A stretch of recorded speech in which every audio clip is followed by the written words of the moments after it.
Hello friends, welcome to my channel. मैं आपको आज सुनाऊंगी राजा और तोते की कहानी। एक समय की बात है, किसी एक राज्य में हरिशंकर नाम का राजा राज्य करता था। उस राजा के 3 बेटे थे। उनकी ख्वाहिश थी कि सबसे काबिल बेटा उसकी राजगद्दी संभाले, लेकिन इस बात को लेकर वे चिंता में थे कि तीनों में से किसे वो अपना राजपाट दे। एक दिन राजा को एक तरकीब सूझी।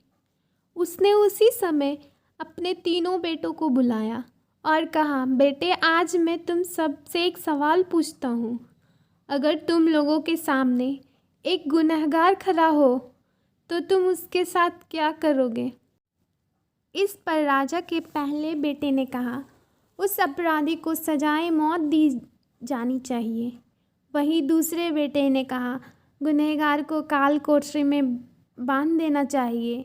जबकि तीसरे बेटे ने कहा, पिताजी, हमें उसे सज़ा देने से पहले इस बात की जांच करनी चाहिए कि उसने सही में अपराध किया है या नहीं। इस पर राजा के तीसरे बेटे ने सभी को एक कहानी सुनाई। एक राजा था जिसके पास एक बुद्धिमान तोता था। एक बार उस तोता ने महाराज से कहा, मुझे अपने माता पिता से मिलने के लिए उसके पास जाना है। तो राजा ने उसकी बात नहीं मानी, लेकिन तोता ने भी हार नहीं मानी। वो लगातार महाराज से जिद करने लगा कि मुझे माता पिता के पास जाने दे। अंत में राजा ने तोता की बात मान ली और कहा, ठीक है, तुम अपने माता पिता से मिलकर आओ, लेकिन वहाँ ज़्यादा दिन नहीं रुकना।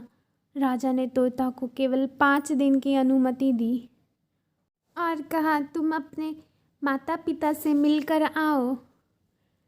तुम 5 दिन में अपने परिवार वालों से मिलकर लौट आना। इसके बाद तोता 5 दिन के लिए अपने माता पिता के पास चला गया।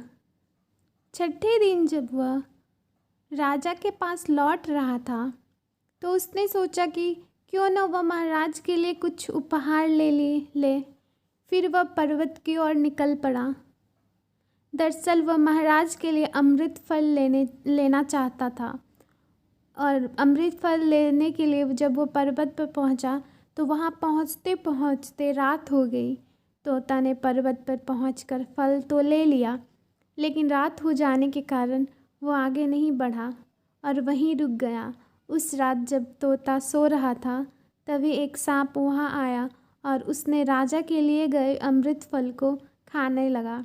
सांप ने फल को खाया, इस कारण उस फल में जहर फैल गया। हालांकि तोता को इस बात की कोई भनक नहीं पड़ी। अगली सुबह जब वह जगा तो वह फल लेकर महल की ओर चल पड़ा।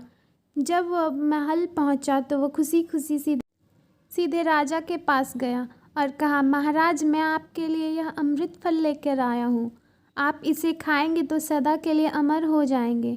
यह सुनकर राजा काफ़ी प्रसन्न हुए। उन्होंने तुरंत उस अमृत फल को खाने के लिए मांगा। इस पर एक मंत्री ने कहा, जरा रुकिए महाराज, आप इस फल को बिना जांच किए कैसे खा सकते हैं?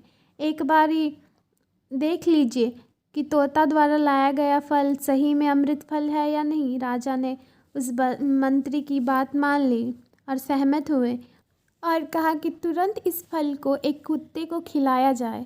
राजा का आदेश पाकर सैनिक ने फल का एक टुकड़ा कुत्ते को खिलाया। फल खाते ही कुत्ते की मौत हो गई। यह देख राजा को बहुत गुस्सा हुआ, आग बबूला हो गए। उसे क्रोध में आकर तलवार से तोते के सिर को काट दिया, साथ ही फल को फेंकवा दिए।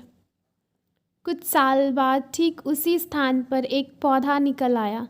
यह देख राजा को लगा कि उस जहरीले फल का पौधा है। उसने सभी को आदेश दिया कि उस पेड़ का फल कोई नहीं खाएगा।